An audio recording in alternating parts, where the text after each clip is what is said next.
Sono anni che Mariamico si occupa di questo problema e monitora i fiumi dell'Agrigentino che nei mesi di ottobre e novembre si tingono di nero. L'immissione criminale di queste acque gravemente inquinanti distrugge l'intero ecosistema. Non basta appellarsi a chi non ha scrupoli e continua indisturbata ad inquinare, sottolinea il responsabile di Mariamico, Claudio Lombardo. Non basta far leva sulla coscienza ambientalista, queste persone non ce l'hanno. Le istituzioni rappresentate dai sindaci dei comuni, dall'ARPA, dall'ASP, debbono vigilare su queste attività, mentre le forze dell'ordine debbono sanzionare chi sbaglia, afferma Lombardo.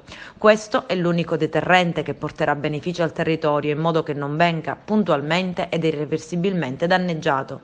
Non bastano i servizi giornalistici e i video di Mariamico a far da deterrente, bisogna passare nei casi di comprovata colpa alle relative sanzioni amministrative e penali. Dietro di me c'è il fiume Naro, come vedete è nero, questo perché a monte qualche imprenditore disonesto ha abbandonato le proprie acque di vegetazione, che sono le acque reflue della molitura delle olive. Queste acque provocano la morte di tutto l'ecosistema perché sottraggono ossigeno. L'appello che noi facciamo è alle istituzioni e alle forze dell'ordine affinché controllino ed evitino questo disastro.